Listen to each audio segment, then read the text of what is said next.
Well, you're welcome back to Morning Express for the second leg of conversations on the program this morning.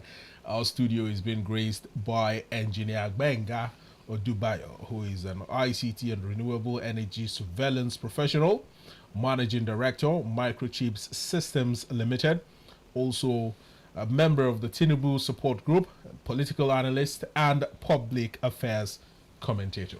A very good morning to you, Mr. Engineer Gbenga. It's wonderful to have you join us here today. Thank you for having me here. It's my pleasure.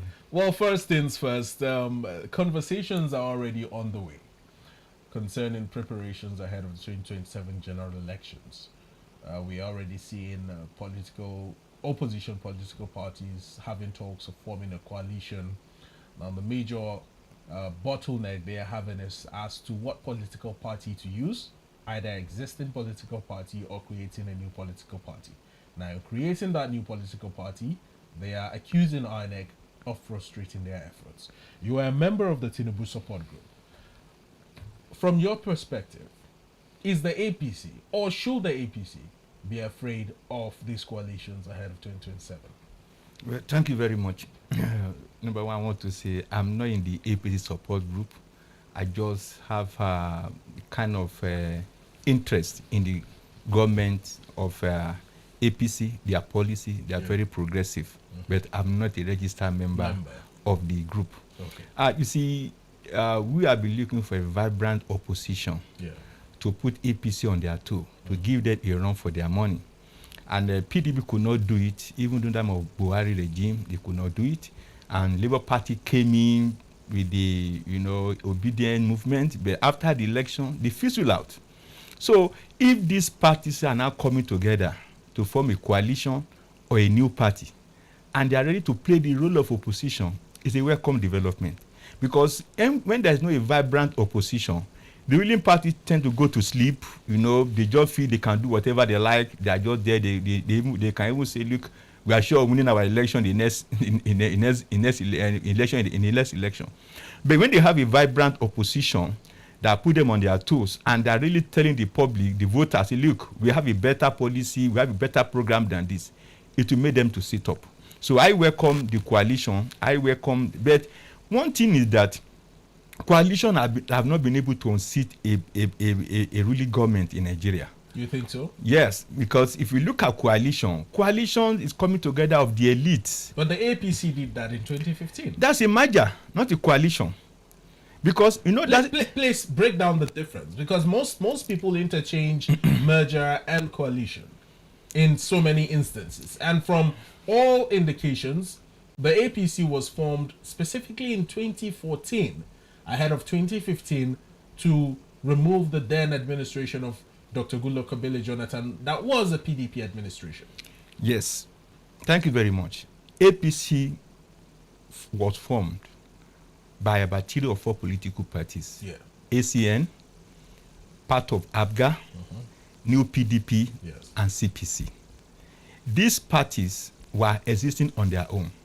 APC had about 6 governors, ABGA 1 governor, the Korosha, CPC have 1 governor. And then the new PDP came with almost like 5 or 6 governors. Yeah. They lost their identity. That's a merger. But the coalition, they also want to maintain their identity. They're coming to an agreement that we want to do this. And those agreements, whatever they agree, does not really flow down to the grassroots. That's where the problem of coalition. You understand? But when they have a merger, every political party members know that, look, we have a new political party, APC. No more ACN, no more CPC. When you go to the ballot, look for APC. Look for APC and during the campaign, they say this is our, even from the primary, this is the party content, the contestants are from that party having APC. Not this one is say I'm ABGA, this one say ACN. But we have a coalition. How do you agree on the candidate? That would be a problem the whole to really overcome. Yeah. You know what I'm saying? In a coalition, will PDP being a major player, being the big boy, want to say, look, secede the presidency to Labour Party, Or will Labour Party say, okay, let me take the presidency? What would the SDP be taking? Is it the Senate president? So this is where you had the problem. And but then, even they are able to skate through that. Their followers, their members in the grassroots still believe I'm a member of Labour Party, I'm a member of PDP. They may not really get the message clear that, look, our presidential candidate is a Labour Party. So in their campaigning and that's all, they will say, look, we don't even know who we are voting for. So you see that that splits the vote. That thereby defeating the aim of the coalition. Because some of them will still go and vote for their party during the election. If they are not well tutored, if there is not enough sensitization. Now, Engineer Gbenga, let us get to the crux of the matter. Yes. The opposition coalition, led by former Vice President Alhaji Atiku Abubakar, that has the likes of Labour parties, Peter Obi in it, and other top political bigwigs in major opposition parties, are actually crying foul over the fact that INEC is frustrating their efforts of registering a new political party. INEC has asked them to follow due process, and one of the major and most basic of these requirements is the fact that all political parties must agree to this merger. The PDP has come out on several occasions to outrightly state that they are not and will never agree or be a part of any merger politically ahead of 2027. What is your analysis of this? Because it appears that while they are crying foul, they are also erring on another part. That's why I'm saying that it's very difficult when you have a coalition that want to merge. Number one thing PDP will not do is to lose their identity. PDP is the oldest party in Nigeria. Give it to them. In fact, AD in those days came out of PDP. Yeah. The likes of late the former Attorney General, now become a minister of power. What's his name? Bola. Trying to remember the name. The one that was assassinated. Bola Ige. They formed a PDP. In fact, he was one of the people that drafted the manifesto of PDP. But later on, they came out of PDP. So PDP is the only party that has not changed identity, that still remain. And they are only be proving stronger. Let me tell you, PDP has passed through a lot of hurdles, a lot of challenges. So they will not want to lose their identity. PDP has not lost its identity, does not want to lose its identity, but has it lost its relevance or not? It has not lost its relevance. A lot of people believe that the strength of the PDP during the last or the last 16 years of them being in administration or at the helm of affairs from 1999 to 2015 is no longer what it is back then. That today the PDP has been almost relegated to the background, especially with the internal political crisis that has been rocking the party both at the national level and even at the state level. Yes, they have internal problem. There are a lot of factions, but still, they are still a major player when it comes to politics in Nigeria. Look at it. If you look at APC today, those who are playing when they play like Akpabio, they were from PDP. Yeah. So PDPs still have that power, that strength to come back strong if they're able to settle their internal politics. It's one of the parties you can see in every village, in every hamlet in Nigeria today, followed by APC. That's what I'm saying. Some people did believe that APC and PDP can come to the rescue if they're able to settle their problem. If they're able, if those who are like people like Atiku is able to humble himself and say, look, I'm not contesting. I just want to be a godfather. I don't want to be a godfather. I'm telling you that they will come out strong. And people like Obi will be able to come back.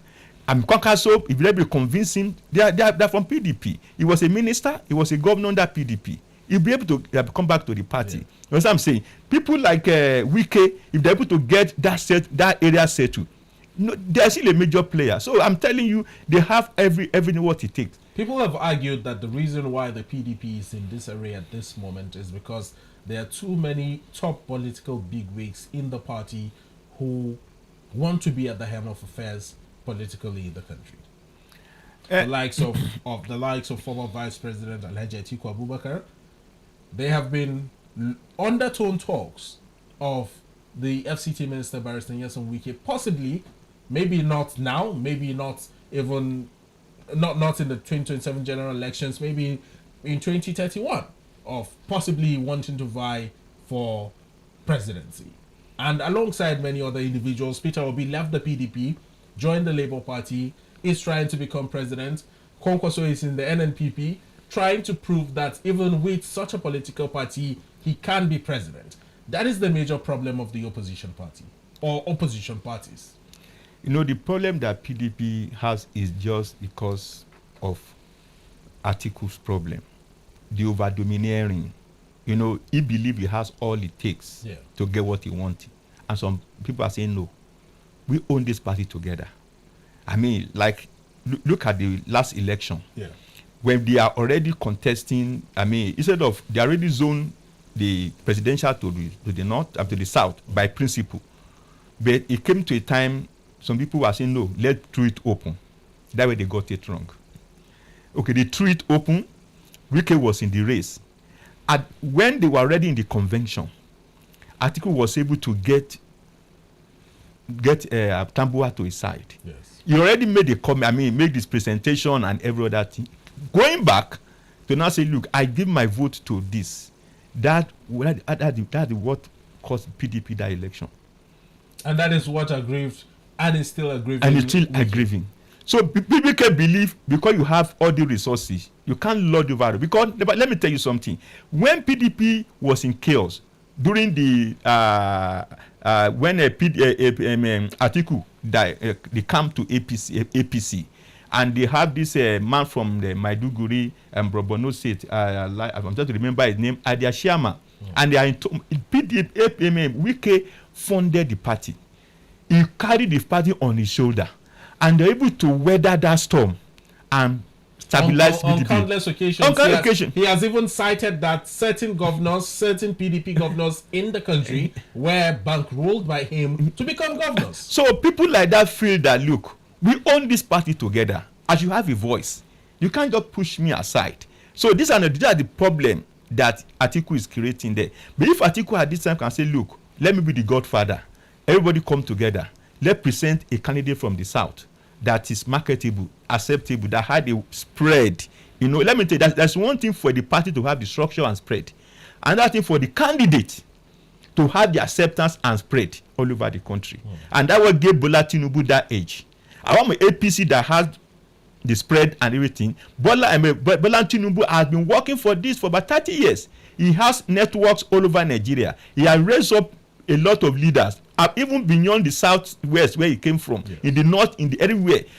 So those people were the foot soldiers who worked for him against all odds. Even when his party were like against him, using naira, the change of color of naira, the issue of petrol, the naira crunch, petrol scarcity. Then the youth were against APC because they have stayed at home. The university, those who are in the university, ASU strike for almost 8 months. You know what I'm saying? So they were saying, look, let's get these people out of the way. So in as much as the party was slowly starting to lose political relevance, the candidates had already planted roots all across the country. So if PDP will be able to get a candidate that has such a widespread acceptance and network with their own support base, it will really help them. But if you have the support base at a party and the candidate is not popular, it's not something that's a minus. Now let's talk about the issue of zoning, the debate surrounding zoning. In the APC, while this news of the president possibly running for a second term is already out there, we all know that it is certainly falling back to the south. But in the PDP, we have Alhaji Atiku Abubakar, who we all know might be gunning for presidency ahead of 2027 from the north. And if Peter Obi should join the PDP, he's from the south. Yes. What are your thoughts of zoning, particularly within all these opposition parties, if eventually they come up with one political party to go by, or form a merger of a new political party at the end of the day? Yes. the best that could happen is for them to zone their presidential candidate to the south. Why? Number one is that APC has already spent 4 years in the south.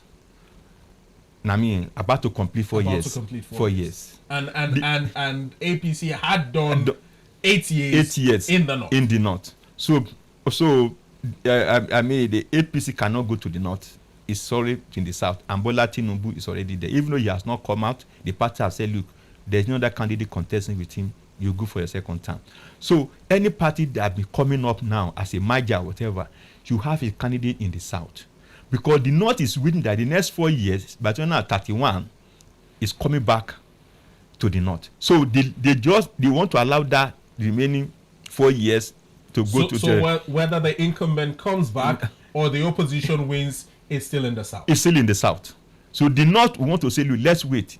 Because if any party should present any northern candidate, number one, it will not get the full support from the north. Because they'll say, look, let's allow the south to have it. So that when 2031 comes, nobody can contest it with us. And the south will say, no, it's our, let's complete our 4 years. So any party that want to really win the election should go south. Interesting. Yes. Any party that wants to win the general elections should go south. But talking about the issue of national unity now, Engineer Gbenga, with the antecedents of the Tinubu-led administration, I'm not one to criticize the administration, but we all see what is happening. We all know what is happening. We all know that Nigerians are decrying hardship. Nigerians are decrying high tariffs in every single sector of the Nigerian economy. Electricity, telecoms, fuel, everything is expensive. Do you think that President Bola Ahmed Tinubu stands a chance ahead of 2027 for a re-election bid? Yes, he's going to contest, but will the people want him back? Yes, it stands a chance. And let me analyze it for you. Okay. Even the opposition know that the step he has taken is a major step for us to have taken at that time if really want the nation to survive economically. Because during Buhari, the record is there that we are spending 98% of our revenue to pay debt. No country will have survived that in the next 4 years. And what are we? 8% of our revenue, what we generate debt daily? Servicing. Debt servicing. And what are the things that were taking this something? First subsidy, taking huge out of some of that money.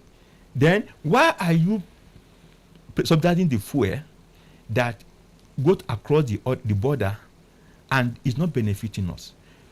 Recently, we have the news that Niger is having fuel shortage problem. Yes. It's because those who are carrying the fuel across the border, who will get it at 150 and sell at 1,000 naira there, are no longer doing it's no more profitable. So because it's now more expensive here, and they won't buy it times 10 over there. You know what I'm saying? So we have debt of infrastructure. Our roads are bad, a lot of things. We need money to feed the infrastructure. Because without infrastructure, you cannot get investors to come to we even hear that the president has, ratified the construction of access roads to the second Niger Bridge, which is one of many such infrastructural developments that the administration is all over the country. There are road construction going on between the Lagos Calabar Coastal Highway and all of that. Apart from that, those ones are private partnership kind of arrangement being funded by the government. Now we have the between Ilorin and Oyo being constructed, and that one was awarded now in the area of the southeast and the rest of it. So the second aspect that brought this hardship or something is the floating of naira. Before that time, Nigeria could not attract investors to the country because those who are investing in the country could not take their money away. We have the naira, but the dollar was not available. We are having a 7-point-something billion dollar, that could not be repatriated. So what did the government do? Float the naira. By the time they do that, they now have enough dollar in the reserve and they're able to pay up. So companies like Emirates and the rest are now coming back to Nigeria. I mean, they have come back. Shell has invested about $6.20 billion in our oil something because they're not sure that look, whatever we put in here in Nigeria, we can get our that, and that's creating jobs and that's also making the economy to grow. What I'm saying, those money that have been removed from subsidy, we're not paying, and now going to more profitable infrastructure and the rest of things. And let me tell you another thing now. We have the student loan. About 30, I don't know the exact figure of students who already accepted that loan all over Nigeria. But Tinubu is campaigning now. So that one of the some point to say, look, students have been able to get, because many parents could not get their children back to school before. Some students will not even resume at the right time because looking for to pay their school fee. But now they are access to the loan. So that's a one of, and I know that the percentage of people that go for voting are the youth. So through that student loan, he may be able to get the youth to his side. You know what I'm saying? But there's something I want to clear out, Engineer Gbenga. Yes.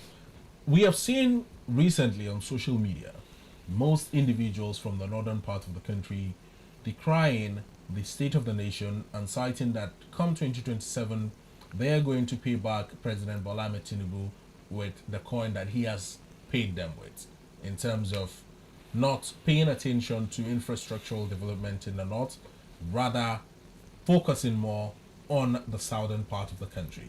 This is, I wish we had the tweets, but I have seen these tweets on several occasions from mostly northerners. Do you still think that come 2027, the northern part of the country will throw its weight behind President Bola Ahmed Tinubu, even though they might support the APC in other elections, gubernatorial elections, but do you think they will support the president for every election? See, they will support the president. Number one, you talk of the road infrastructure in the north. A lot of things are happening. The Abuja, which we don't know about, because I haven't seen it. Let me tell you, the Abuja to Kano will be completed by this time next year. They should be finishing up that, driving from here to Kano. Yeah. There's Kano to Maiduguri going on. Then there is this what do you call Badagry to Sokoto going on. You see, this by the time we are going to the election, you will see all those construction, either they are commissioning or they are about to be finished. These are the things that the president will present. You know, if you look at it now, from Kefi to Benue is already completed. From Benue to what you call it to Benue to Enugu. To Enugu, okay. Yes, it's going on. They're even working on Sunday. Then from Benue now to what you call it, Jalingo. I think they're about to award the project. All these federal government projects. Yeah, they're federal government projects. So they are going on all over the country. So what I'm saying that is that they're about to start or they're already awarded. But in the next 1.5 years, which is around by this time, yes, toward the end of 2026, you see all these projects being completed, being commissioned.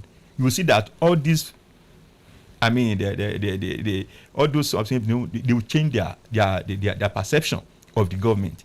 One thing you can give to this government is that when you talk about infrastructure, they are laying on the foundation Buhari have put in place, and they are getting more road constructed, many bridges constructed. So what I'm saying is that the present challenge we have today is around food and transport. And that's why I want the president to put more effort to get the state governor to make sure that they open up the farmland for people to get access to the farm and support, because federal government cannot take over land. It is state governors that can do that. So they should be able to do that when there's food and the price of food drops, because you will say mean that if you are able to overcome hunger, your poverty has reduced. That's what I'm saying. Once you get enough food in circulation, price of food drop, and then transportation wise, we're able to, this CNG, whatever, I mean, the price of fuel drop to a level, and people can access their farm, people can produce, and transportation costs reduced. I'm telling you that all those noise in the north, we are not going to focus with, because what is there is that people need to feed themselves. Mr.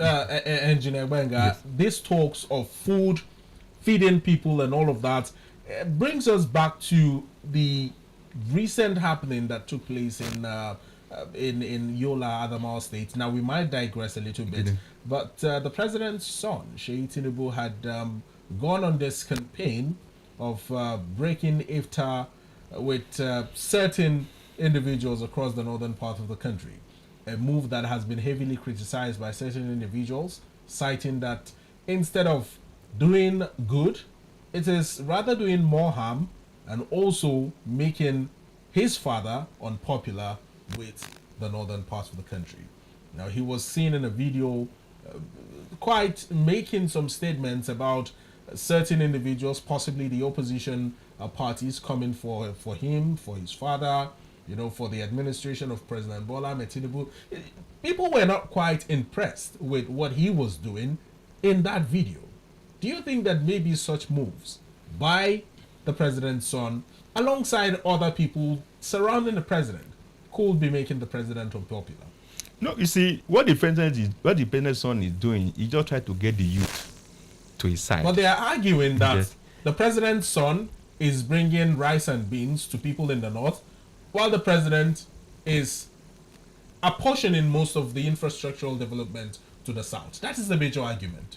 Yes, let me tell you something. Those who are bringing those arguments, they are not well informed about the infrastructure, about the project. Please take us through. You are an engineer. Take Yes, us through.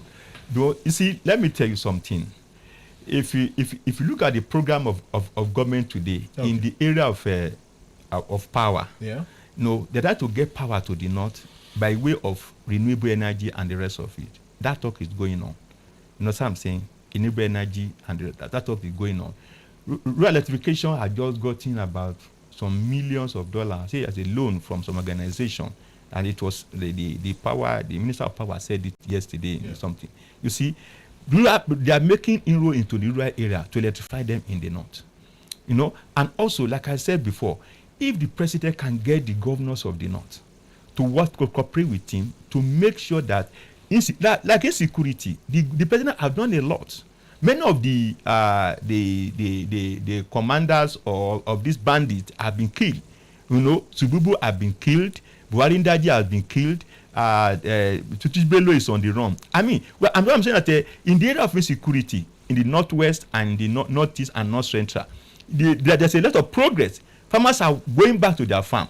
So this is an achievement for the president. So coupled with that, if they can make sure that the governors in the north were able to key into the program of the government by opening up the farm and making people to go to the farm, I'm telling you that this one will work for the president. But let me tell you that all those noise we are hearing from the north, or something, in the next 1 year, everything will die down because of what they will have seen the progress and of those projects being carried out in the north. They will have seen it. Many of them are not really. You see, let me tell you something.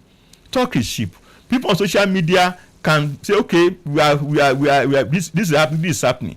By the time coming up with their project and showing it, displaying it to the public in the north, you see that those perceptions will change. Well, very well. Just before we let you out of the studio, Engineer Gbenga, let's briefly visit the declaration of emergency ruling in Rivers State, a move that many analysts, political analysts, much like yourself, have said that is a wrong one by the president and that it might affect him in some way come 2027. Your thoughts on this before we let you go? It's not a wrong one because let me tell you, if you look at what is happening in the river, the governor was not really willing to do the court, what do you call it? Court rulings. The court rulings. Even though he was saying, I've been to the assembly and the body language showed that thing threw him off balance. That thing was like a shock. They never expected that. People will say no, even that a court has no right to declare a seat vacant because they were looking at it that, okay, they have a case in the federal high court. That case can invalidate this speaker. But they say, look, even no court, because of that, it's like they have come to their dead end in the issue of this speakership and the issue of those assembly members. And members were ready to pay back the governor, holding the salary for about 16 months, the money, the houses, and all that he had done against them. If the president should allow those things to go on, Rivers State will be in chaos. And we're already seeing the Ijaw youth and others saying, look, if you remove this our son from there, this will happen, this will happen. So the president, a president that loves his country and wants peace and something, will not allow that to happen. So he has removed the major player. People are saying no power is given to the president to remove the governor and the assembly. But the power given to the president is that in case of in this emergency, he should apply extraordinary measure to make sure there is peace and security. Who are the player in this? Yeah. The governor and the House of Assembly are the player. For you to restore peace and security, you remove the actors. and that what the president has done. Because if I not remove them, you will see that there will be chaos there. So, but it's for a short time. What we are looking at, the leaders of the River State elders should now come together to meet the parties now to settle between the now and the next 6 months. But I'm saying that the NAS are being, that the calmness in River State now, and the parties are now getting to look, how do we bring ourselves together again? To me, he has done the right thing to prevent the breach and loss and order and destruction of infrastructures and national assets in River State. No president will want to allow that to happen. All right, Engineer Gbenga Odubayo, thank you so much. This has been quite an interesting session, but hopefully we'll have you here in the studio again to talk about more developing issues of national political interest. Thank you for having me here. Thank you. The pleasure is mine.